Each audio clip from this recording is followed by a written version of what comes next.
یمن میں جو کنگ ہوتے تھے ان کو تبا کہا جاتا تھا، اور جو اس زمانے کا سب سے پہلا کنگ تھا اس کو تبا اول کہتے تھے۔ تبا اول بہت بڑا بادشاہ تھا، مسلمان تو تھا نہیں، ایمان تو لایا نہیں تھا، مگر تبا اول کا پلان یہ تھا کہ اس نے ایک بہت بڑا لشکر بنایا۔ اچھا، اس لشکر میں اس نے پلان یہ کیا کہ اس کے پاس 1,13,000 پیدل چلنے والے تھے اور 1,30,000 کے قریب گھوڑا چلانے والے، گھڑ سوار، horse rider. Try to imagine کتنا بڑا اس کا جلوس تھا، کتنا بڑا لشکر تھا۔ وہ اپنے پورے لشکر کو لے کر اس نے پوری دنیا کو ٹریول کرنے کا پلان کیا۔ اچھا، وہ جس شہر میں جاتا سارے شہر کے لوگ باہر آ جاتے، ڈر بھی جاتے، روب میں بھی آ جاتے کہ اتنا بڑا جلوس لے کر ہی آیا ہے، اس کا استقبال بھی کرتے، اور ہر شہر سے وہ 10 اسکالرز، ان کے 10 علماء اپنے ساتھ لے جاتا۔ اتنا لانگ ٹرپ ہو گیا کہ اس کے پاس 4,000 علماء ہو گئے۔ اب انڈرسٹینڈ کریں کہ کتنے شہروں میں وہ گیا ہوگا، 4,000 علماء جمع ہو گئے۔ اب وہ ٹریول کرتے کرتے کرتے مکہ پاک پہنچا۔ اچھا، مکے جب وہ انٹر ہوا تو مکے کے لوگوں نے کوئی اس کو رسپیکٹ نہیں دی، کوئی اس کا استقبال نہیں کیا، اور کوئی جناب اس کا کوئی روب بھی نہیں پڑا۔ تو اس نے اپنے وزیروں کو بلایا کہ یہ کیسے لوگ ہیں، یہ شہر کیسا شہر ہے، نوبڈی کوئی استقبال بھی نہیں ہوا، کوئی ہمارا روب بھی نہیں ہے، کوئی دبدبا بھی نہیں ہے، ٹیک کیئر بھی نہیں کیا انہوں نے ہمیں۔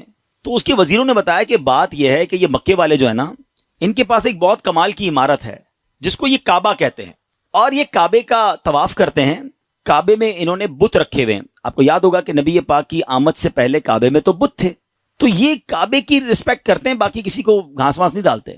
تو بڑا کرو فر والا کنگ تھا، اتنا بڑا لشکر تھا، اس نے کہتا اچھا ایسی بات ہے تو میں کعبے کو ہی گرا دیتا ہوں، کعبہ ہی ڈیمولش ہو جائے گا تو یہ کس کا طواف کریں گے، پھر یہ سب میرے پاس آ جائیں گے۔ تو اس نے ابھی پلاننگ کی، صرف سوچا، رات اس کے سر میں سیویئر پین شروع ہو گیا، خطرناک قسم کا درد سر، اس کی آنکھوں سے، اس کے کان سے اور اس کے ناک سے پانی نکلنے لگا، اور وہ اتنا بدبودار پانی تھا کہ کوئی قریب بھی نہ بیٹھ سکے، اتنا پریشان۔ اچھا، لشکر میں ڈاکٹر بھی تھے، ڈاکٹر بلائے گئے، طبیب آئے، بڑے بڑے علاج کیے، کوئی فرق نہ پڑے، 2-3 دن نکل گئے، تکلیف ختم ہی نہ ہو۔ تو ایک جو ڈاکٹر تھا، جو سب سے بڑا ڈاکٹر تھا، اس نے کہا دیکھیں یہ معاملہ جو ہے نا، مجھے آپ کی بیماری کا نہیں لگ رہا، یہ کوئی آسمانی معاملہ ہے، آپ کسی عالم سے پوچھئے۔ تو انہوں نے اپنے لشکر میں جو سب سے بڑے عالم تھے ان کو بلایا کہ آپ چیک کریں معاملہ کیا ہے۔ تو انہوں نے کہا یہ بتاؤ کہ تم نے کوئی غلط خیال تو نہیں کیا اس شہر کے بارے میں، یہاں کے رہنے والوں کے بارے میں؟ اس نے کہا ہاں، میں نے تو پلان کیا تھا کہ کعبہ گرا دوں گا، یہاں کے مردوں کو قتل کر دوں گا، عورتوں اور بچوں کو قیدی بنا لوں گا۔ تو ان عالم دین نے کہا کہ نہیں، تم نے غلط کیا، تمہیں نہیں پتا کہ یہ کعبہ کیا ہے، اس کا مالک وہ خالق ہے، وہ مالک ہے کہ اگر اس کے بارے میں، کعبے کے بارے میں نیگیٹو سوچو گے تو برباد ہو جاؤ گے، فوراً توبہ کر لو ورنہ تم خود ہی برباد ہو جاؤ گے۔ کہا اچھا ایسی بات ہے۔ تبا نے توبہ کر لی، جیسے ہی توبہ کی تو اس کا سارا درد ختم ہو گیا، وہ فریش ہو گیا، اس کی طبیعت ٹھیک ہو گئی۔ تو اب اس نے دین ابراہیمی اختیار کر لیا، اللہ پر ایمان لایا، اور اس زمانے میں حضرت ابراہیم کا دین چل رہا تھا، ابھی نبی پاک تو آئے نہیں تھے، اس نے دین ابراہیمی ایکسیپٹ کیا اور اس نے اللہ پر ایمان لے آیا۔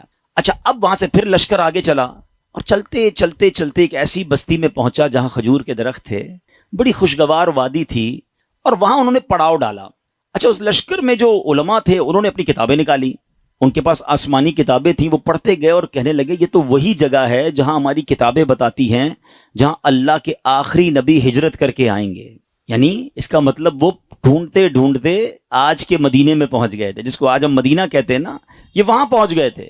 تو 400 علماء نے کہا کہ بھئی ہم تو یہ جگہ چھوڑ کے نہیں جائیں گے، پتہ نہیں کب نبی پاک آ جائیں، اب ہم نے یہیں ٹھہرنا ہے، اگر تبا رہنے دے گا تو ٹھیک ہے، بے شک ہماری بوٹی بوٹی کر دے، ہم نے یہ شہر چھوڑ کے نہیں جانا۔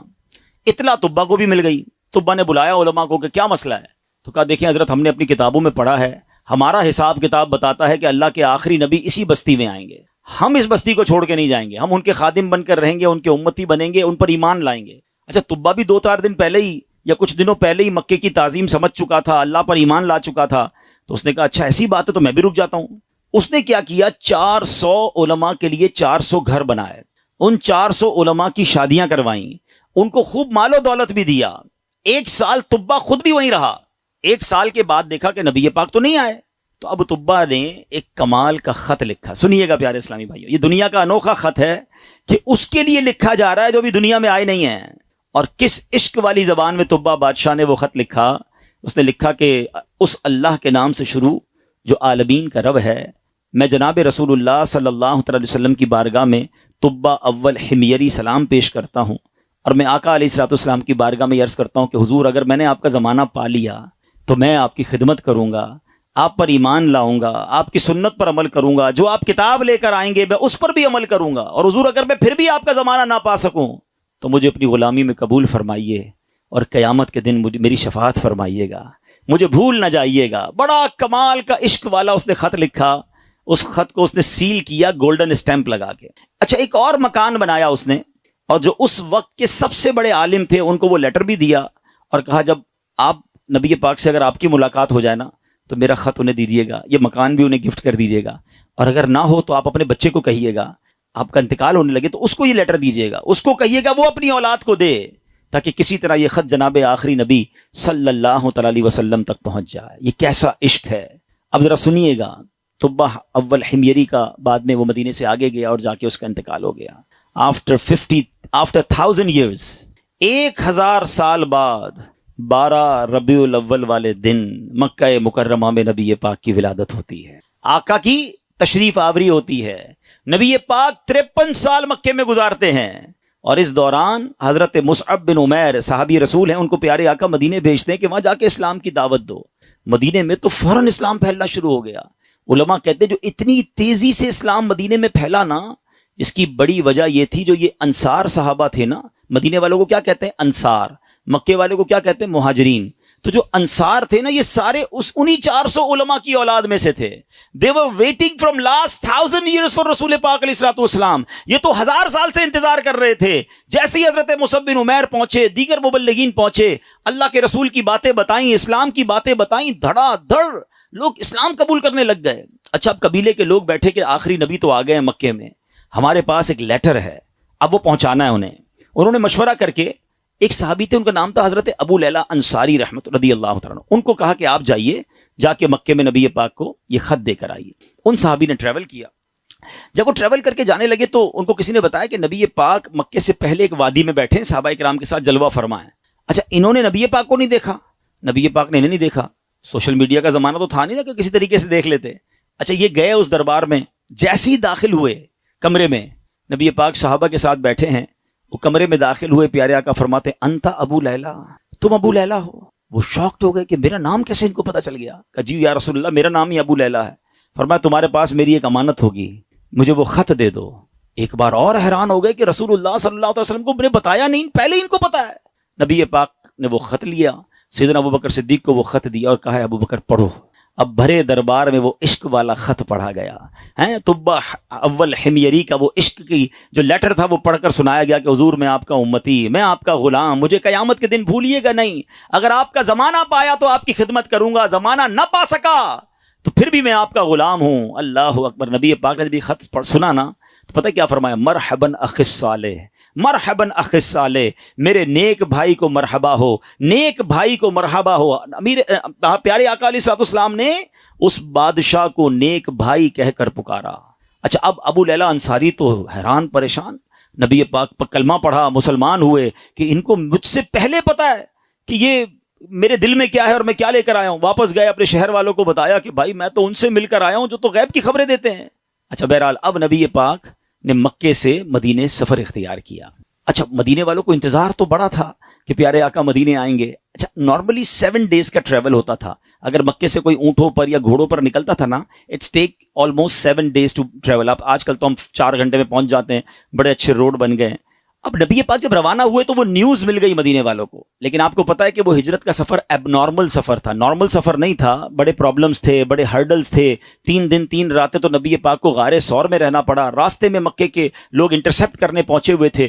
تو اب مدینے والے سمجھ رہے تھے کہ 7ویں دن نبی پاک آ جائیں گے، وہ ڈیلی مدینے کے گیٹ پہ جا کے کھڑے ہو جاتے کہ نبی پاک آ جائیں گے، صبح جاتے ویٹ کرتے، دوپہر ہوتی تو واپس آ جاتے، اگلے دن پھر صبح جا کے کھڑے ہو جاتے، روز استقبال کی تیاریاں ہیں۔ اچھا آپ کو معلوم ہے نبی پاک علیہ الصلوۃ والسلام کس دن مدینے میں داخل ہوئے؟ کافی دن لگے، مگر سرور کائنات صلی اللہ تعالی علیہ وسلم جس دن مدینہ منورہ میں صحابہ کے جھرمٹ میں داخل ہوئے نا، وہ دن 12 ربیع الاول کا دن تھا۔ ہاں وہ دن بھی برتھ ڈے آف رسول پاک علیہ الصلوۃ والسلام تھا۔ سبحان اللہ، اللہ کی شان دیکھیں کہ ربیع الاول کا 12 ربیع الاول کا جو جلوس ہے، کچھ لوگوں کو کنفیوژن ہوتی ہے، اللہ اکبر، میرے آقا جو مدینے میں داخل ہوئے تو صحابہ بھی ہیں اور خود پیارے آقا بھی ہیں، بلکہ ایک صحابی کہتے ہیں حضور بغیر پرچم کے کیسے داخل ہوں گے؟ آپ جا رہے ہیں تو شان و شوکت کے ساتھ داخل ہونا ہے۔ اپنا امامہ اتارا، تلوار پہ لگایا، اسے پرچم بنایا، اور جب مدینے میں داخل ہوئے تو ہر طرف سے صدائیں ہیں مرحبا یا رسول اللہ۔ بچیاں تیار ہو کر آئی ہیں، بچے تیار ہو کر آئے ہیں۔ عرب کے لوگوں کا دستور تھا جب کوئی بڑا ایونٹ ہوتا تھا وہ اپنا مخصوص لباس پہنتے تھے، اپنی تلواریں لگاتے تھے، بلکہ اب بھی اگر آپ دیکھیں ان کے تہواروں میں ان کے لباس الگ ہوتے ہیں، وہ سب اپنے اس لیول کے لباس پہن کر کھڑے تھے کیونکہ آج ان کے لیے عید کا دن تھا۔ اور سبحان اللہ، اس وقت بنو نجار کی بچیوں نے سرور کائنات صلی اللہ تعالی علیہ وسلم کا جو استقبال کیا، جس نغمے کو گنگنا کر، جس نعت کو پڑھ کر انہوں نے استقبال کیا، آج بھی مکے مدینے چلے جائیں، کیسٹ کی دکانوں پر جائیں، بلکہ دنیا کے کسی کونے میں جائیں، یہ نعت عربی ہوں، عجمی ہوں، افریقن ہوں یا امریکن ہوں، سرکار کی یہ نعت دنیا بھر میں پڑھی جاتی ہے۔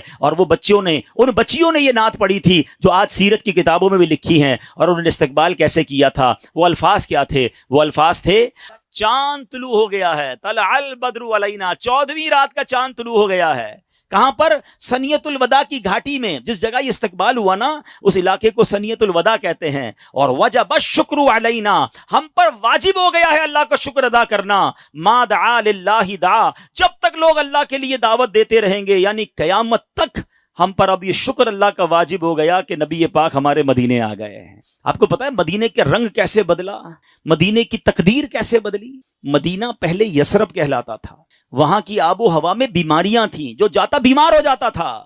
اللہ اکبر، مصطفیٰ کریم کے قدم تو کیا لگے، مدینے کے غبار میں بھی شفا ہو گیا ہے۔ اب تو بیمار کو کہتے ہیں ٹھیک ہونا ہے تو مدینے ہو آؤ، ہیں جب سے قدم لگے ہیں رسالت مآب کے، جب سے قدم لگے ہیں رسالت مآب کے، جنت بنا ہوا ہے مدینہ حضور کا۔ کیا قدم لگے میرے آقا کے، بھاگ ہی جاگ گئے مدینے والوں کے۔ اچھا، اب پیارے آقا جب مدینہ شریف میں انٹر ہوئے نا، everybody want to welcome and everybody want to host him، ہر بندہ چاہ رہا تھا کہ نبی پاک ہمارے گھر آ جائیں، کیونکہ اشتیاق بہت تھا، تڑپ بہت تھی۔ تو نبی پاک نے فرمایا کہ میری جو اونٹنی ہے نا، یہ اللہ کے حکم سے بندھی ہوئی ہے، یہ جدھر جا کے رکے گی ادھر جا کر ہی میں نے رہنا ہے۔ اچھا، اب ذرا تصور کیجئے، امیجن کیجئے کہ وہ اونٹنی مدینے کی گلیوں میں گھوم رہی ہوگی اور ہر صحابی یہ امیجن کر رہا ہو کاش میرے دروازے پر رک جائے، کاش میرے دروازے پر رک جائے، مگر بھاگ کس کے جاگے؟ سیدنا ابو ایوب انصاری رضی اللہ تعالیٰ عنہ، کہ وہ اونٹنی جو ہے ان کے دروازے پر جا کے رکی۔ اچھا، اب ایک اور امیزنگ بات شاید بہت ساروں کو پہلی بار پتہ چلے گی، حضرت ابو ایوب انصاری رضی اللہ تعالیٰ عنہ کا ایک لقب ہے، ہم سب کہتے ہیں میزبان رسول، ٹھیک ہے نا، لیکن شاید لوگوں کو نہیں پتا کہ حضرت ابو ایوب انصاری اسی عالم دین کی اولاد سے ہیں کہ جن کو طبہ اول نے لیٹر دیا تھا، جو سب سے بڑے عالم تھے نا، یہ انہی کی اولاد میں سے ہیں۔ اور حضرت ابو ایوب انصاری اسی گھر میں رہتے تھے جو گھر طبہ نے نبی پاک کے لیے گفٹ کے طور پر بنایا تھا۔ گویا مطلب یہ بنا کہ یہ گھر نبی پاک کا ہی تھا، حضرت ابو ایوب انصاری اس کو ٹیک کیئر کر رہے تھے۔ آقا کسی کے مہمان نہ بنے، بلکہ سچی بات یہ ہے کہ میزبان نبی پاک تھے، مہمان ابو ایوب انصاری تھے۔ اور یہ کیسے ہو سکتا ہے کہ نبی پاک جن کے صدقے یہ کائنات بنی ہے؟